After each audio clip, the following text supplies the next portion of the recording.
Unit rate and proportional relationships review. In this review, we're going to go over unit rate, proportional graphs, proportional tables, and constant of proportionality.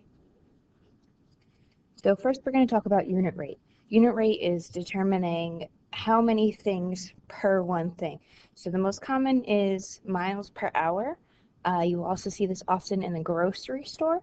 So it's just comparing two units. So in this first example, I have cupcakes to classes. So what I need to determine is how many cupcakes in one class. And to do this, we're going to divide top by bottom.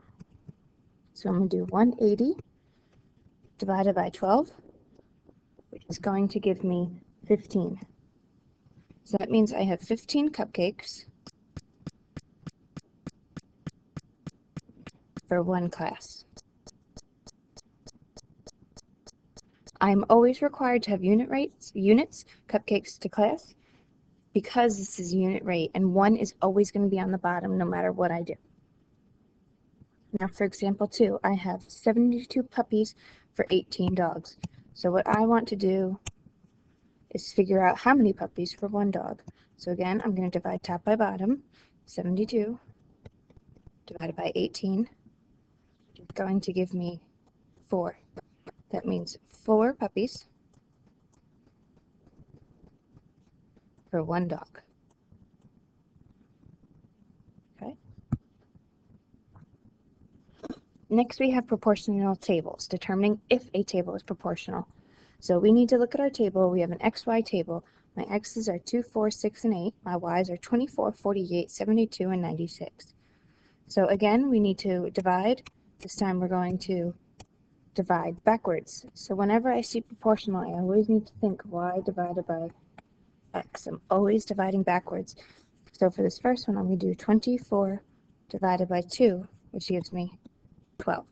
48 divided by 4, 12 again. 72 divided by 6, 12. 96 divided by 8, 12. Because I have this repeated number, I can write my equation. So in this case, my equation is always going to be in the form y equals kx. Looks weird. The only thing that matters is this k, which is called my constant of proportionality. In this case, my equation is going to be y equals that repeated number, that 12, x. It's as simple as that. For example 2, I have to determine if the table is proportional again. So again, I'm going to divide backwards.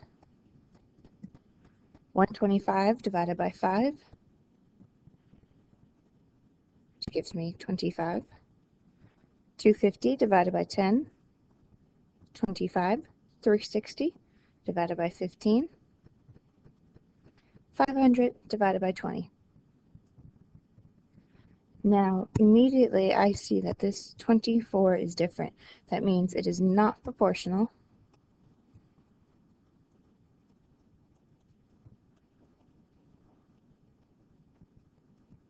And I cannot write an equation because I wouldn't know which number to enter into my equation.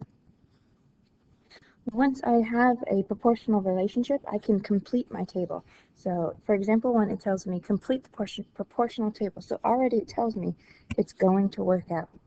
So I need to divide backwards again. 24 divided by 3 gives me 8. 56 divided by 7 gives me 8. So in this case, my equation is y equals 8x. So if I'm solving for x, I need to divide.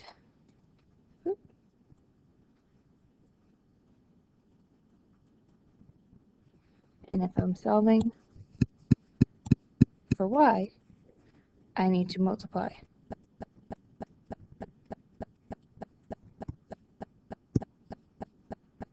And I always start with my original. That given information.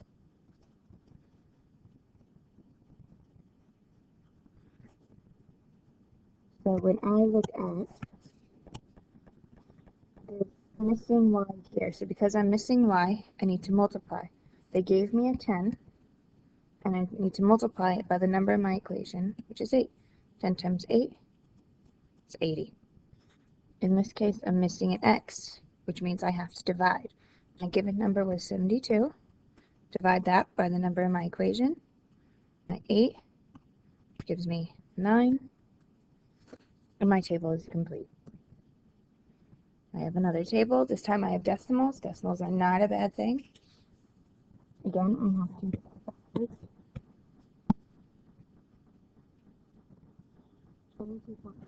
divided by 15 is going to give me 1.5.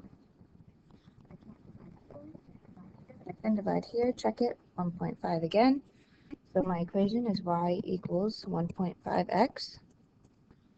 And I'm going to use that 1.5 to solve for my missing x and my y. So in this case, I'm missing an x, which means I'm going to divide 19.5 divided by 1.5, which gives me 13. Oops.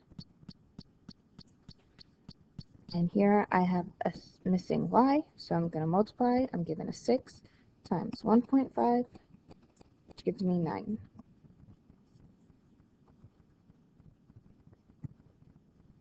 Constant of proportionality, like we said, is that number inside my equation. So in this case, my answer is 5. And in this case, my answer is 1.25. Not very hard, you just got to find that number. Determining if a graph is proportional is pretty easy. It's very visual. You do have some requirements. So number 1, it has to start at the origin. So your origin can be in different places. Sometimes it's going to be here, where my two x and y axes meet. Or if they only gave me my first quadrant, it's going to be here in this corner. My second rule is that it has to be a straight line. So I'm always going to have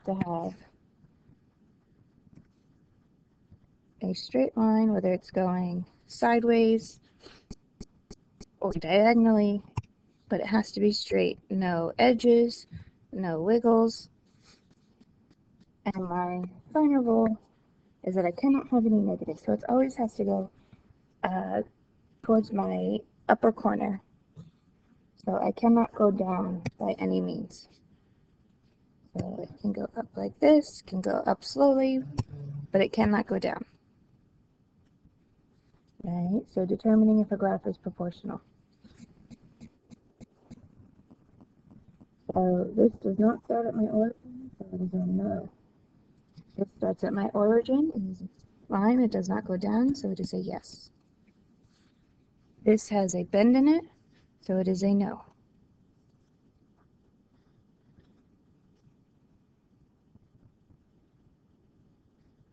This goes down, so it does not work.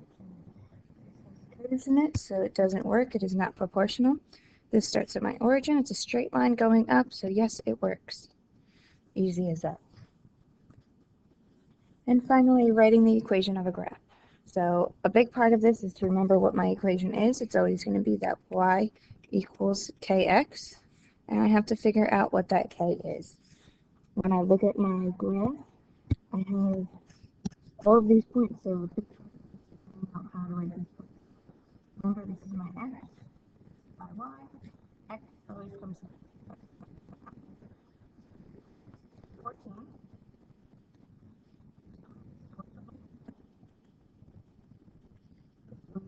642,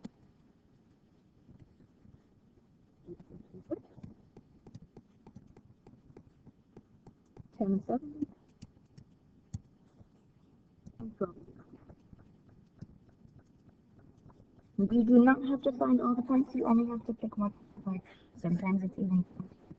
So what I'm going to do is I'm going to pick 642.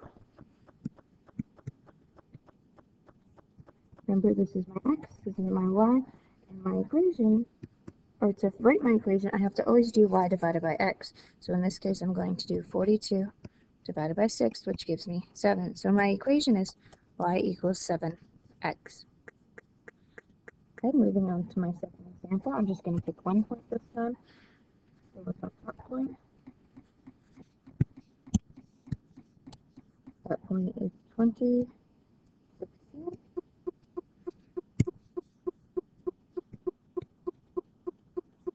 That's my x, that's my y. And again, I'm going to do y divided by x, so 16 divided by 20. It's going to give me 0.8. Just because it's a decimal doesn't mean there's anything wrong with it, so y equals 0.8x. Pretty simple.